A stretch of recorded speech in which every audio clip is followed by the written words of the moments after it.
Hello friends, hello people of the world. Y'all know I don't carry the camera, so let me put the camera down real quick and chat y'all up. Alright, so here's the deal. We are on our way to Chicago in about 40 minutes. I'm waiting for my lift right now. It's another communications conference in Chicago, and I'm really excited about this one. I have been to Chicago when I was in the military, but I haven't explored the city. So I'm excited about the conference itself, but also being in Chicago, I have a few things that I want to go to that I'm gonna take y'all along with outside of the conference. Typically when I take flights, I said that like I be out here. Typically when I travel, I don't know why, but I always go for the earliest flight, like 6 a.m., 7 a.m. red-eye flight. I don't want to do that no more. Like that, the waking up at 3 a.m., 4 a.m. to get ready to go to the airport or to just leave the house at 4, that ain't for me. That ain't for me. I don't want to do that no more. Let me know in the comments, what type of flight do y'all like to get on? Do y'all like to do the early morning red-eye flights? Are you like an afternoon? Are you like an evening type of thing? My logic with flying out early was that I can get a full day of whatever it is I wanted to do that day. If I fly in and I get there, let's say at 8 a.m., go have me some breakfast, take me a little nap, and be energized for the rest of the day to go explore and do whatever else I planned. Try to just take the later flight and eat your lunch, have your time to yourself, and then go out and do what you gotta do. Traveling hack. I don't even know if this is a hack. This is just something that I switched up, because before I liked to take my purse, a book bag, and my luggage, but now I'm starting to put my purse in my book bag.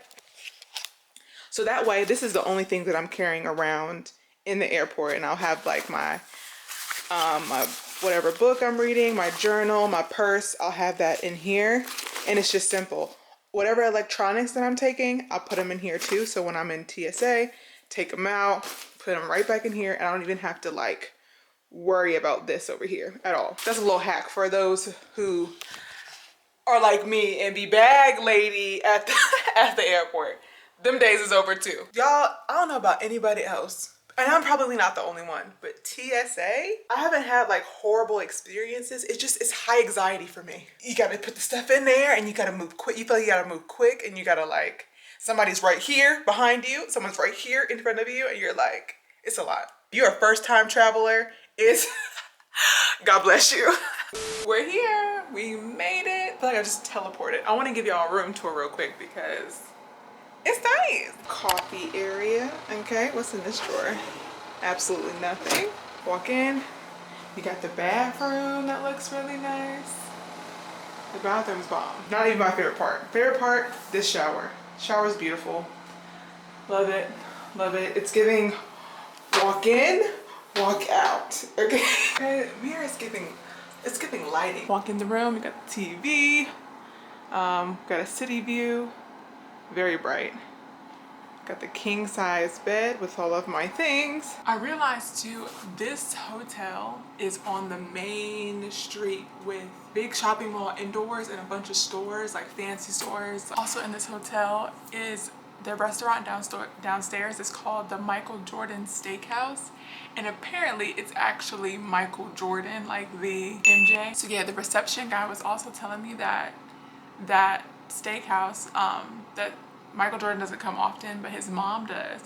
So I'm like, what if I ran into Mrs. Jordan? Like, yeah, I'm gonna go spread out in the bathroom, put all my stuff, all my bathroom stuff in the bathroom, just so it's just, I'm gonna make myself at home, okay? Traveling hack. Put all of your liquids and things in a bag, because something busted out of this.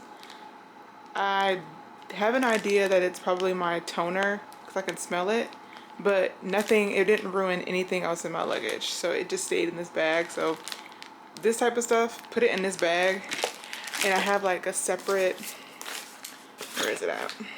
Also 10 out of 10 recommend this base luggage, like hands down the best. So I have this separate, let me get my Bible out, thing for my toiletries.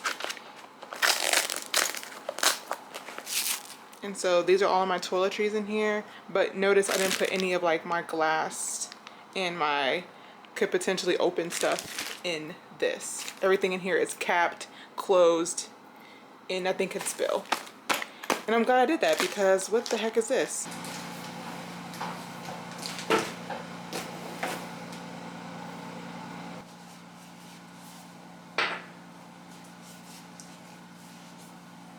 I got these at the airport and I love, well, one, I love popcorn. Two, I like this brand, the Crunch Munch, but I've never tried this brownie crunch popcorn clusters. Now I really need to go figure out what I'm gonna have for lunch, but until then, we're trying these. Maybe not. This is getting disrespectful. Hold on. It says it has chocolate glazed popcorn with brownie cookies, crunchy brownie pieces, and praline almonds. It's giving chocolate. It smells chocolatey.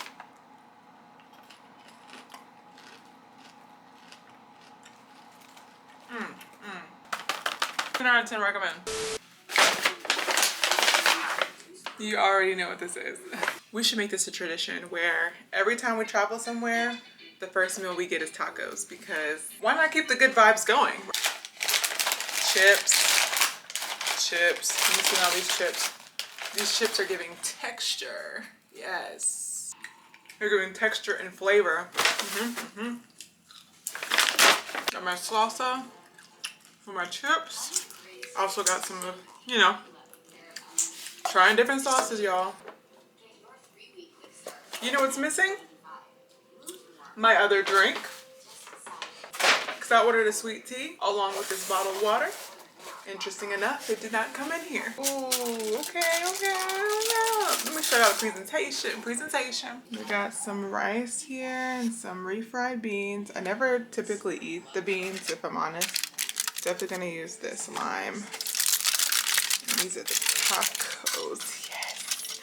Yes, let's get into it. Chicken, and there's some cilantro, pico de gallo.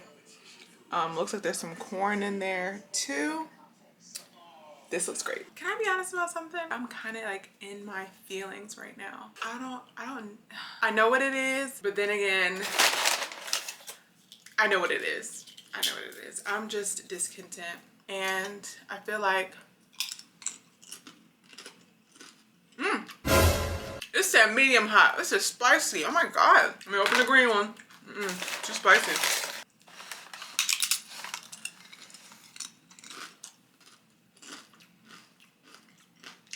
That's what I'm talking about. Now that's what I'm talking about. Yeah, I feel discontent with where I am relationally. Even deeper than that, I feel like I'm frustrated with God. You know when you try to put scriptures on everything, or you're like, you know what, God, I'm just gonna believe you.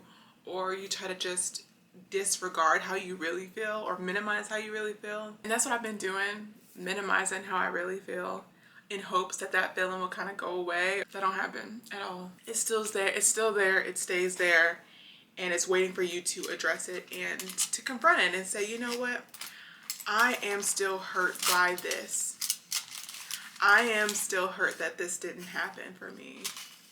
I am still disappointed that I am in this space and I wish I was in this space. And so it's just being honest with God about how you really feel. Because one, I know that he can handle it, and two, he already knows how you feel, really. So the more you pretend, you're hurting yourself. You're not hurting him. You're not making it better for him. You are hurting yourself. I'm realizing like you need to be honest with yourself, Jess. You're not honest with you, which is why you're kind of like pretending and fronting for God. You want everybody to know that you're okay, and or you just want to be okay. Period. There are parts that aren't good and that are still hurting and that still need my love and attention, and rather than giving it my love and attention, I'm trying to be dismissive and say, no, you don't feel that way. Like, you've moved on. You're good.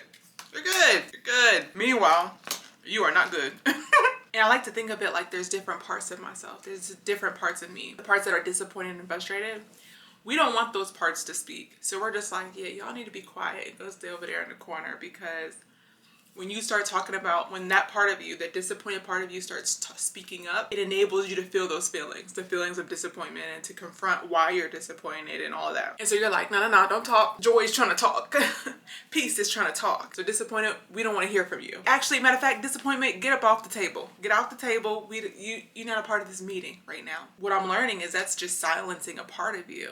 And we don't do that. We don't silence a part of ourselves. We don't shush parts of ourselves. Like, we let the full extent of who we are speak, and we address the full extent of who we are. All the parts need to speak. The sad parts, the hurt parts, the painful parts, the frustrated parts should be able to speak. Receive them with love and care and attention. Hear what they have to say and love them anyway, because that's what God does. He's gonna love on me and love on you, and that part of you that's still hurting that he still sees. And I think the reason why he exposes us to those parts is because he wants to heal them, and he wants to talk about them, and he wants to comfort you, because he's a father and that's what he does. Letting him comfort you.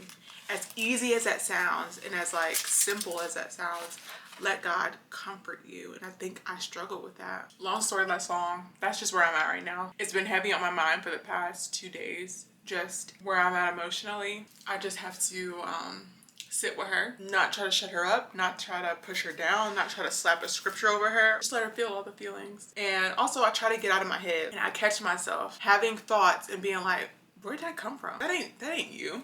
You don't think that way. And that was kind of mean. Like, don't say that about yourself. I'll hear that voice and I'll say out loud like, nah, that's not true. That's the version that you made up in your mind about that situation, because you don't have all the answers or all the pieces. But this is what really happened. These are the real facts. Boom, boom, boom. You know, because we do that. In our minds, we can conjure up an imagine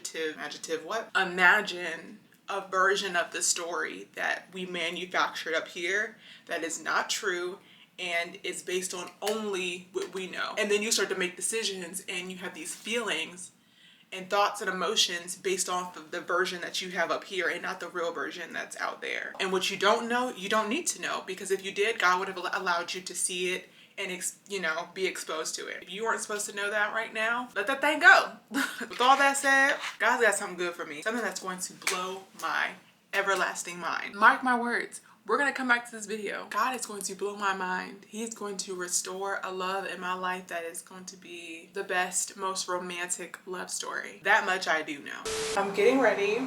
Today is technically not day one of the conference. It's the pre-conference. Side note, I've learned some new things about watching like quick little makeup routines on TikTok and Instagram. I learned some things, even putting the concealer going up like this. I got a new bronzer, so like this really helps my contour. So I take this little brush. I'm giving y'all like a little tutorial right now for things I've learned. Hopefully it'll teach you some things. Got a brush that looks like this. It's like angled. I don't know if this is the right way, but I literally put some on the brush. I kind of like squeeze it so it's narrow, and I put it on here.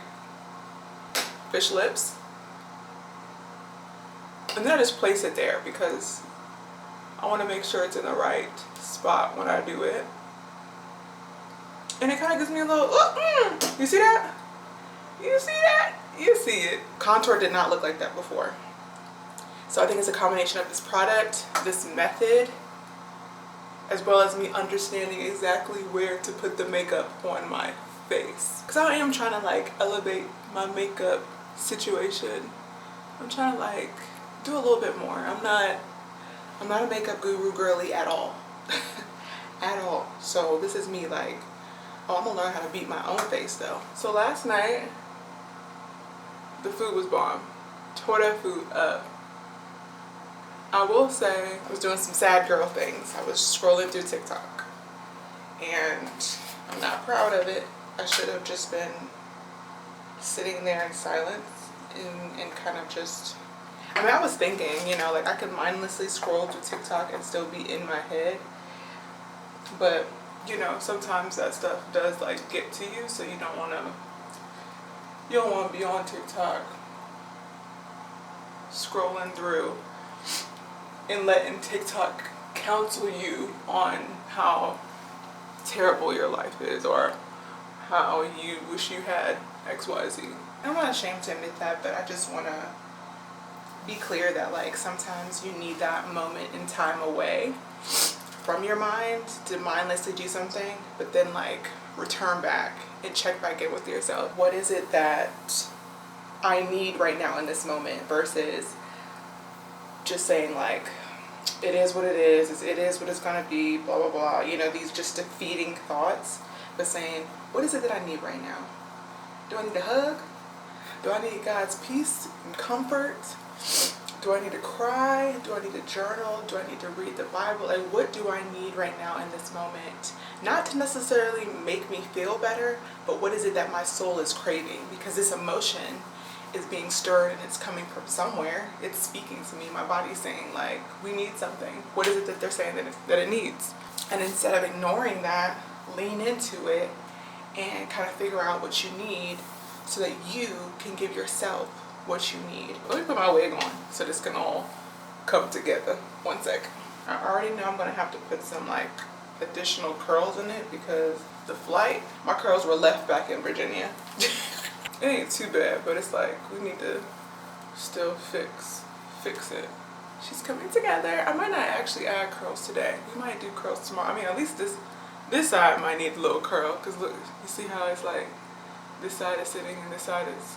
These shoes, these little loafer shoes with this. I don't have a belt. Wish I had a belt. I think we're gonna do glasses too. Let's see. Yeah. Okay.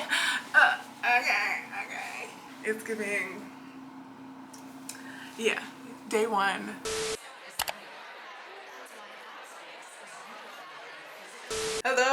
Hello, and welcome back to Justice Doesn't Film Outside of Her Hotel Room. But we're about to go film outside of the hotel room because we're about to go grab some dinner. I was actually sitting here for a good 20 to 25 minutes to figure out what it is that I want to eat and if I want to walk or Uber there because it is 40 degrees outside. However, luckily, I checked the weather before I got here. So I brought my winter coat out and I'm not ready to walk, but I'm ready. I'm ready to endure. Let's go get some sushi.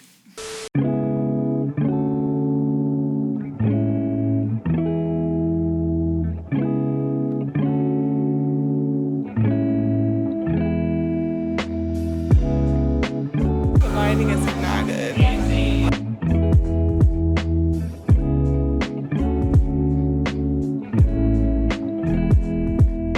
I am back from people watching, and I think I'm gonna just kick it in my room for the rest of the day. It's 7:15. Go ahead and just get ready for bed, lay down. I gotta get up not super early tomorrow, but earlier than this morning. Gotta get up at 6 to get myself together because it starts at 8. They had this sushi roll called Friends, and I tried it. It was all right, but I had to send it back. I said, yo, I can't suffer through this. It's not good. It had sour cream in it. Not a sour cream girl. And all I could taste was the sour cream when I ate it. I even asked for some sauce to try to like mask the taste. Did not help at all. Had to send that thing on back. Give me another one of what I know. Shrimp tempura roll, okay? It's great. So yeah, I hope you guys have a good night. I'm about to just, take these clothes off. Wash my face, snatch this wig off my head. Yeah, I'm gonna do that. I'm gonna, unwind and get myself together for the night. And yeah, that's it. That's all. Have a good night.